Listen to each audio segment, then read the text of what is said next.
New projection, NBC News projects that Hillary Clinton will win in the state of Virginia, 13 electoral votes. Here's how it's shaking out right now. Clinton had it 47% over Trump. What does this mean to the electoral map? Let's take you down to the ice and see where things stand. Trump with 168, Clinton with 122 as our map begins to fill in. But there are some states in gray right there who are going to create a lot of upset stomachs and drama in both campaigns tonight. Let's go to Chuck Todd right now, who is with some of our pollsters to get a little read on what we're seeing here and how we got here. I'm with Bill McInturff, Republican, Fred Yang, Democrat.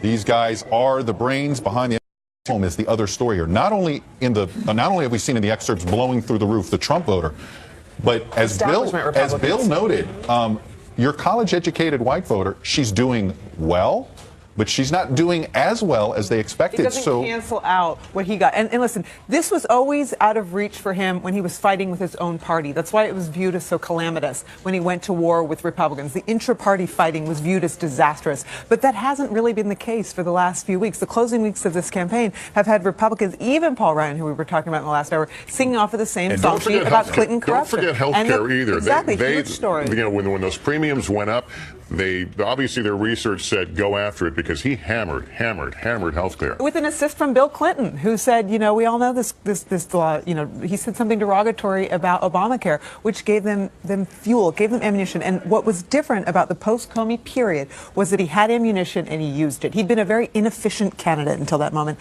When the Comey letter hit, he became a very efficient, a very disciplined, almost a traditional kind of candidate. And this is what it yielded. Kevin Tibbles is in Michigan right now. Kevin, what's the move where you are and what are people talking about?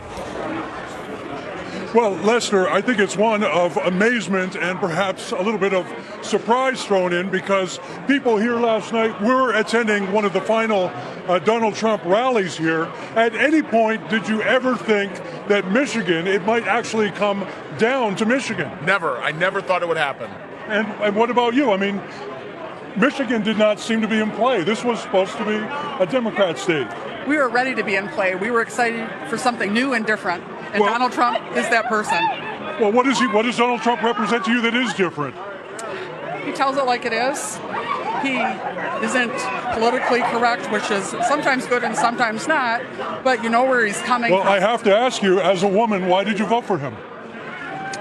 Because he tells it like it is. I have a lot of friends who tell it like it is, and you can trust them. You have to sort through some of the weeds, but when you get to the gist of it, you know he's speaking strong words and that he's going to live up to those words. This was a rather subdued crowd up until about 45 minutes ago, Lester, and that's when the results started to come in. I think people here got excited when they saw what was going on in Ohio, which of course I believe is still too close to call. And then it started coming in here. People started talking about the number of people that voted in the Detroit area, which seemed to be low, and then here, which has been a Republican sort of island in this state of Michigan. But after this evening, I mean, who knows? It's all up in the air. Who knows what's going to happen here, Lester? All right, Kevin Tibbles, thanks very much. And I know in the crush of that room and the noise you may have missed, but Ohio has been called as a Donald Trump state. Donald Trump wins Ohio. And let's drill down on Ohio because it may be Hallie Jackson, because it may tell us a little bit what else is going on in the Midwest. And here's what we're seeing in Ohio, which could be reflected in Michigan, which is another one of these upper Midwest states, and obviously the one we're talking about tonight. Look at this. It wasn't immigration, it wasn't foreign policy or terrorism that ended up giving Trump the win. According to our exit polls, it was the economy. 54% of Ohio voters said that was the most important issue to them. And of the voters who said that the economy was the most important issue, and actually of Ohio voters overall, more of them thought that Donald Trump would better handle the economy. His message on trade seemed to resonate. This is something that we heard from Trump in the closing months of his campaign in the last few weeks as he made trip after trip after trip to Ohio, pressing this message. The other thing driving his victory in Ohio, he is the projected winner there. Take a look at this next board here. It's what we've been talking about all night.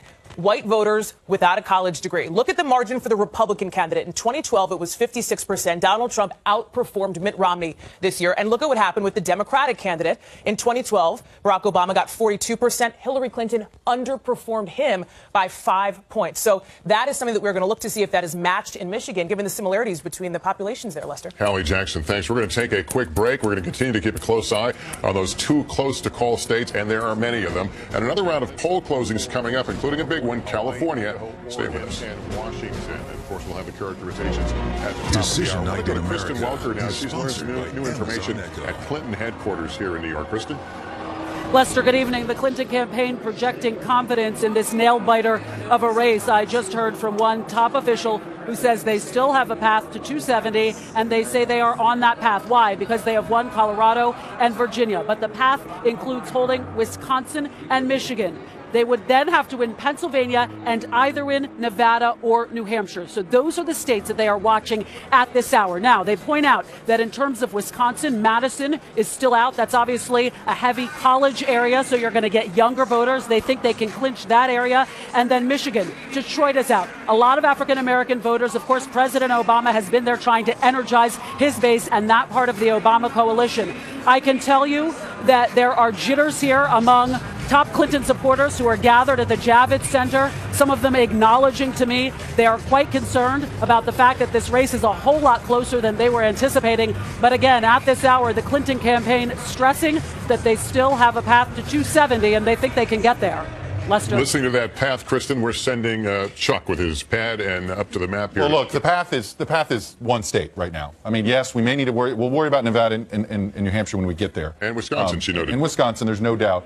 But let's get to know Michigan a little bit here. We still got, look, more than 50% of the vote out.